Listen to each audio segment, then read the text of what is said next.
Hi everyone, thanks for joining me today. Behind me is the Prospector 14 from Swift, and I'm doing a quick video here today to show anybody who's in the market for such a boat. It would appear that these boats are taking off like a storm. People are buying them up, they're loving it, and I have one. That's mine back there, and I love it. But here's the thing: if you're in the market for a solo boat and you're wondering how well does it pack out, if you're going to do an excursion, if you're going to go in the back country, and that's what that's about here today. I'm not doing a review on a canoe. I'm going to show you how I pack it, including fishing gear, including a dog. So I'm going to take the camera, I'm going to bring it up there, and if you're in the market for a solo boat and you're not sure if it's right for you, maybe this video will help you make a decision. Let's grab this camera. I'm going to move up there and we're going to go check it out, and I'm going to go through every aspect of what is in that canoe and why it's there and how I packed it out. Okay, let's do this. So what I'm going to do for you is I'm going to do an initial scan on top of the canoe, show you what is going on here, and then I'm going to come back and we're going to start at the bow, move our way to the stern. I'm going to show you where everything is and why it's there and my thoughts about it.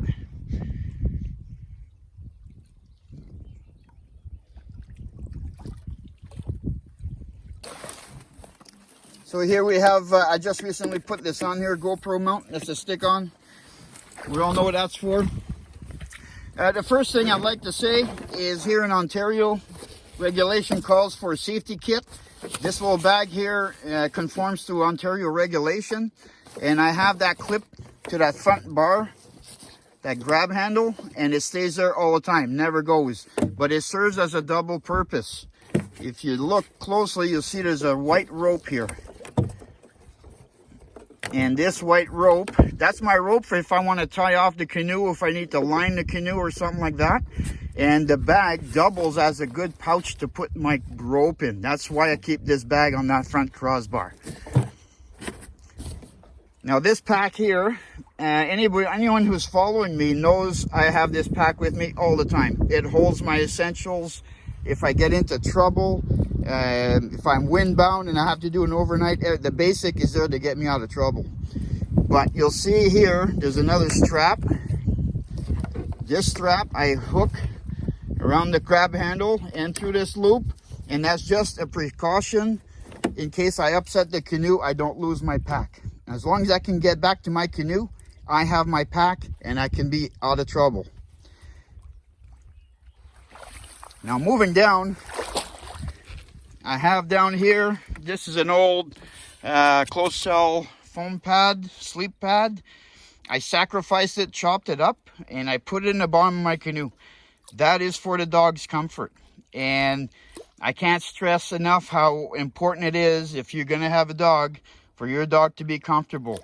A restless dog in a canoe can be a disaster. So make sure your dog enjoys the trip just as much as you do. And that's why that's there. Moving on, we have the center thwart. And you'll see a clamp here. That's where I hook my camera. So when you see my videos and you see me catching fish, that's where it's coming from, is that clamp right there. And then on the clamp, there's a lanyard. Now we all know how expensive equipment is, and I do actually most of my filming with my phone. So that's why this is a cell phone holder right now. So the lanyard is there in case I accidentally knock it off with my paddle or my fishing rod. I can grab the lanyard and retrieve it, and I didn't lose an iPhone. Down below, depending what I'm doing, I'm going to bring a fish finder. Very essential in some waters. This bag is my tackle bag. I try to keep it as simple as possible, because the more gear, the more weight, the more you work. So I keep that bag here. It also houses things like bug spray, bug juice, and tanning, sun protection. And also, if I need, I can keep extra battery banks for the camera in this bag. So that stays right here. It's at my feet, at hand, close at hand, easy to reach. Moving to this side, here's my rod holder. This is essential. If you're going to be angling, get yourself one of these. It's so much better than having a rod tucked in between your legs and you're paddling and you're hooking and you're whacking it with your paddle. A must.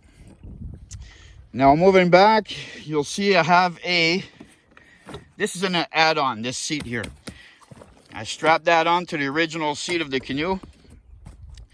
I'm over 50, so I got aches and pains, and having extra support like that in the cushion goes a long ways. I can spend 8 hours in this canoe, literally 8 hours. Off to my side right here, this is my PFD. I keep it real handy. I rarely wear it, but it's right there. Should I fall, it's literally, I don't even have to look for it. I just grab it. Now moving back, oh, let's talk about this here. That's a sponge. I keep a sponge with me all the time. It goes right down there.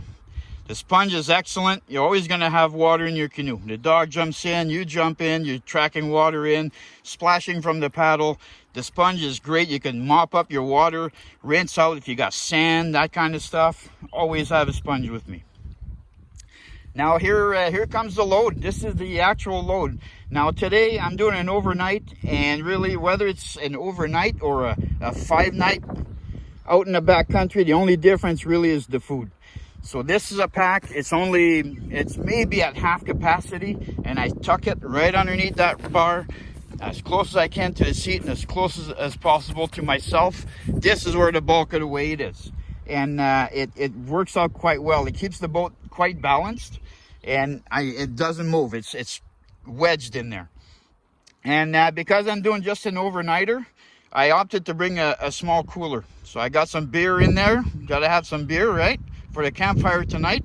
And my supper is in there. If I was going out on a bigger outing, I would not have that cooler. I'd have different type of food and stored in a different way inside my pack. But I have a luxury of no portaging, so I opted to bring a small cooler with ice packs in there. Now you see how my paddle is tucked in there? Whenever I'm fishing, as soon as I catch a fish, I have to do something with my paddle, and I don't want to lose it. So it's easy for me to swing back and tuck my paddle in the back like that and work on my fishing rod, which is right here. I put it away right now because we're on shore, but that rod is always on that holder.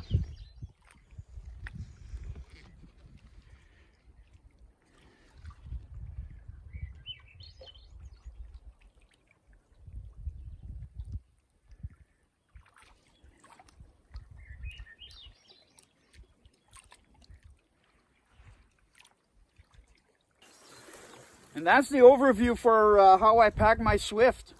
Now, if you're wondering about weight and what's going on with how that's distributed, my pack in the forward, it's 25 pounds. Both my dogs, Misty and Lexi, they're both 60-pound dogs. So that's 60 pounds forward of the thwart. I'm 200. And my pack is probably, I'm going to say it's probably around 70 pounds right now. And then my little cooler behind that, well, whatever a 6-pack of beer weighs, right? So that's basically the weight that's in here.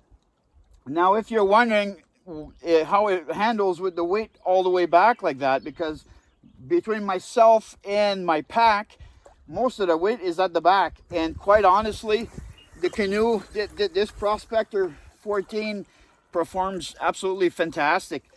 The extra weight at the back doesn't really impede on the draft of the canoe. It still drafts fantastic.